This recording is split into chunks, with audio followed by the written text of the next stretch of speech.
کہ پورا سال کھاتے رہتے ہو, تمہاری بریکیں فیل. اللہ کہتے ہیں اپنی پیٹ کی ہر خواہش پوری کرو گے تو اس سے تمہارے اندر مزید خواہشات کے انڈے بچے جنم لیں گے.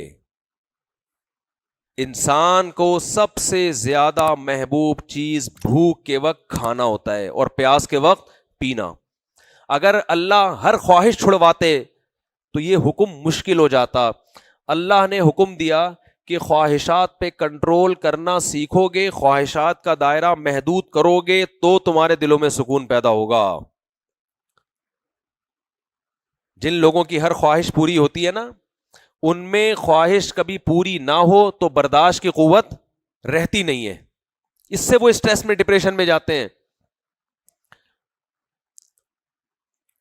اللہ نے انسان کو ایسا بنایا ہے کہ جو قوت اس کی استعمال ہوتی ہے نا وہ قوت بڑھتی ہے, یہ اللہ کی عادت ہے. اگر آپ کی بچپن سے ہر خواہش پوری ہو رہی ہے تو برداشت کی قوت استعمال ہو رہی ہے بھائی بولو نہیں, تو برداشت کیا ہو جائے گی, ختم.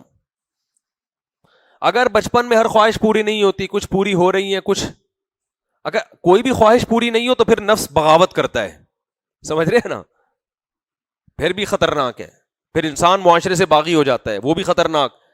تو نہ تمام خواہشات پوری کرنی ہے اور نہ تمام خواہشات کو قربان کرنا ہے. کچھ خواہشات پوری کرنی ہے, کچھ پہ کیا کرنا ہے, بریک لگانا ہے.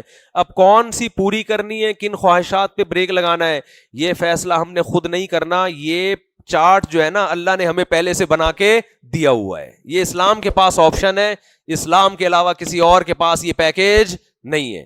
وہ ہمیں اللہ نے پہلے سے ایک پیپر پہ لکھ کے دے دیا ہے, یہ پوری کر لو, یہ والی چھوڑ دو. ساری چھوڑو بھی نہیں, بغاوت پیدا ہوگی, یہ نعمتوں سے فائدہ نہیں اٹھاؤ, خودکشیوں کی طرف جاؤ گے.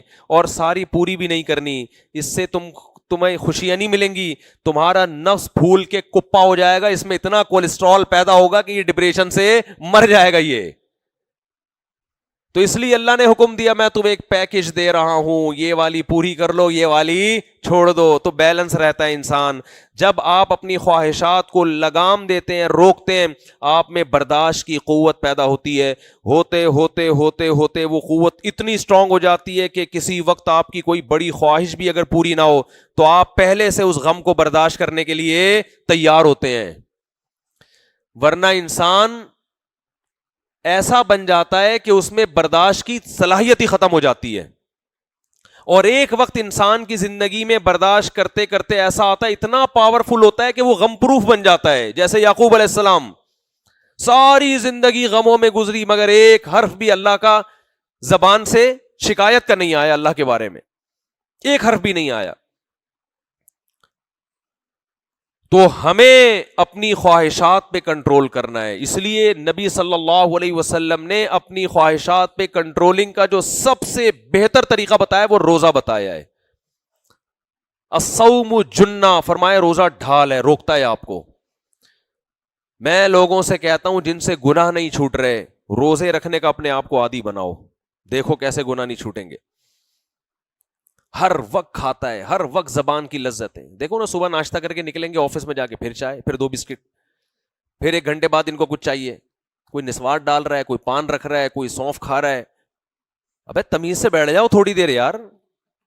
پھر لنچ کے بعد بھی کولڈ ڈرنک اور چائے, پھر اس کے بعد پھر شام کو کچھ چاہیے, ان کو سموسے بھی چاہیے اس کے ساتھ. پھر بہت دیر سے کچھ کھایا نہیں, 1 بسکٹ ہو جائے ہے بھائی. یہ سونف رکھی ہوئی ہوتی ہے, وہ تھوڑا سا زبان کا ٹیسٹ چینج. پھر رات کو کھانا, پھر سونے سے پہلے ڈاکٹر حکیم نے کچھ بتایا بھائی یہ کھا کے سو. یہ تو شکر ہے رات کو آنکھ نہیں کھلتی, ورنہ پھر اٹھ کے کچھ کھائیں گے.